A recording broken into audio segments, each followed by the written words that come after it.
নানা জায়গায় আপনার বৈচিত্র্যতা বাড়ছে, কাজের ক্ষেত্রে মডেলিং বলি, হচ্ছে ফটোশুট বলি, কাজ বলি, সবকিছু বাড়ছে। এখন সামনে কি কি আসছে আসলে?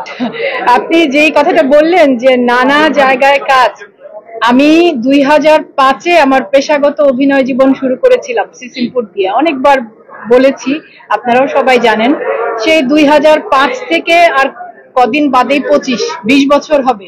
এই 20 বছরে, সে প্রথম বছর থেকে এই বছর পর্যন্ত আমি শুধুমাত্র অভিনয় আর মডেলিং ছাড়া আর কিচ্ছু করিনি।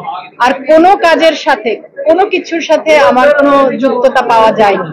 কারণ আমি যখন পেশাগতভাবে কাজটা শুরু করি, তখনই আমি সিদ্ধান্ত নিয়েছিলাম যে আমি অভিনেতা এবং মডেল হিসেবে কাজ করতে চাই। আমি যতদিন বেঁচে আছি, সুস্থ আছি, আমি একজন অভিনেতা এবং মডেল হিসেবে কাজ করে যেতে চাই।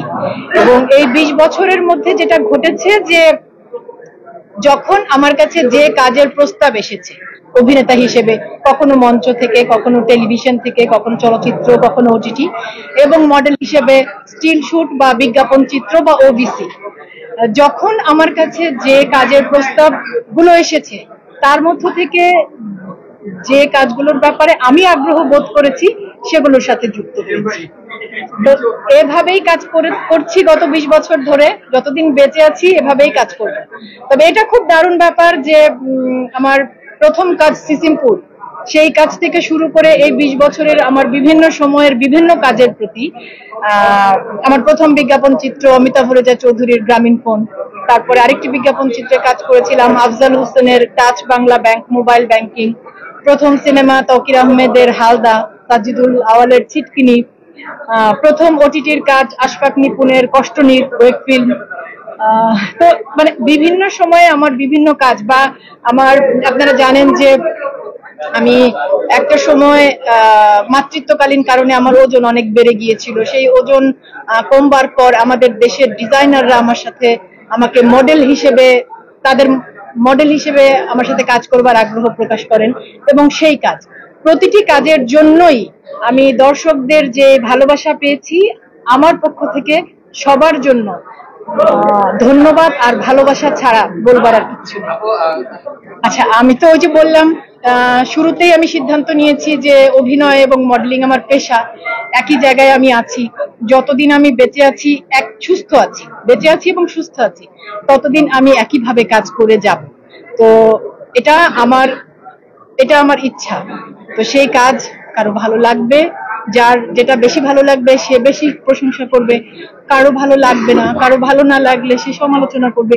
এটাই স্বাভাবিক। কাজ থাকলে প্রশংসা থাকবে, সমালোচনা থাকবে, দুটোই থাকবে, সবারই থাকে, এটাই নিয়ম।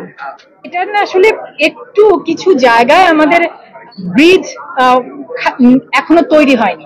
যেমন আমাদের ইন্ডাস্ট্রিতে র্যাম্প মডেলিং ফ্যাশন শো বলে একটা সেক্টর আছে, এবং আপনারা জানেন যারা র্যাম্প মডেল হিসেবে কাজ করে তারা বিভিন্ন রকমের মানে আমাদের ইস্টার্ন পোশাক, ওয়েস্টার্ন পোশাক, সব রকমের পোশাক পরে। কিন্তু সোশ্যাল মিডিয়া না থাকবার কারণে এগুলো সাধারণ মানুষরা ওভাবে জানতে পেতেন না, যে ঢাকায় র্যাম্প শো গুলোতে মডেলরা কেমন পোশাক পরে বা ডিজাইনাররা কেমন পোশাক ডিজাইন করে। আপনি যে প্রশ্নটা করেছেন আমি বুঝেছি যে ধরেন আমি যে কটি শুট গত 2 বছরে করেছি, প্রত্যেকটি ডিজাইনার আমাদের দেশি ডিজাইনার, আমাদের দেশে প্রতিষ্ঠিত ডিজাইনার হিসেবে তারা কাজ করছেন, এবং বেশিরভাগই নারী। নাজিয়া হাসান, সাফিয়া সাথী, সামিনা সারা, তাসমিত আফিয়াত আর্নি, সানায়া চৌধুরী, যে কজনের নাম বললাম, আমি গত 2 বছরে এই কজন ডিজাইনারের হয়ে কাজ করেছি। তারা প্রত্যেকে নারী, আমার থেকে বয়সে ছোট। আমার তো এটা দারুণ লাগে যে আমাদের দেশের ডিজাইনাররা বিশ্বমানের ডিজাইনারদের মতো পোশাক আশাক তৈরি করেন, এবং এই শহরে তাদের পোশাকের একটা বিশাল শ্রেণী আছে, গ্রাহক শ্রেণী। আর ওই যে আমি যেটা বলছিলাম যে আমি তো একজন পেশাদার অভিনেতা এবং মডেল। আমি যখন এমন কোন চরিত্রে কাজ করব যে চরিত্রটা ছেঁড়া তেনা শাড়ি পরে থাকে, তখন সেই চরিত্রের অনুযায়ী পোশাক পরব। আমি যখন এমন কোন চরিত্রে কাজ করব যে চরিত্রটা এই শহরের ডিজাইনারের সবচাইতে কি বলবো গ্ল্যামারাস পোশাক আশাক পরে কাজ করে, আমি তখন সেই চরিত্র অনুযায়ী পোশাক পরব। আমি শুধু কি বলবো, মানে আমাকে দিয়ে দেখতে পাওয়া যাচ্ছে যে একটা দেশে, আমি এটা এই জন্য বললাম, এই ডিজাইনার গুলো এই দেশের ডিজাইনার, তাদের হাউস এই শহরে প্রতিষ্ঠিত, তাদের কাস্টমার এই শহরে আছে, তাদের পোশাক এই শহরের মানুষ পরে। এটা হয়তো আমাদের দেশের বাকি 64টা জেলার দর্শকরা জানতে পারতেন না আগে, এখন সোশ্যাল মিডিয়ার কারণে জানতে পারছে। এভাবে কি ভাবা যায়, এভাবে কি বলা যায়? আমি তো মনে করি যে আমি আসলে অভিনয় করবার চেষ্টা করে যাচ্ছি মাত্র। সমাদৃত হওয়া না হওয়া এই সব বিষয়গুলোই আপেক্ষিক। আমার কাছে যেটা গুরুত্বপূর্ণ সেটা হচ্ছে আমি আমার কাজটা ঠিক মতো করবার চেষ্টা করছি কিনা, ওটুকু আমার হাতে। তারপরে বাদবাকিটুকু সমাদৃত হওয়া, প্রশংসিত হওয়া সব অন্যদের হাতে। যেটা অন্যদের হাতে ওটা নিয়ে আমি ভেবে সময় নষ্ট করতে চাই না, যেটা আমার হাতে আমি ওটাতে মন দিতে চাই।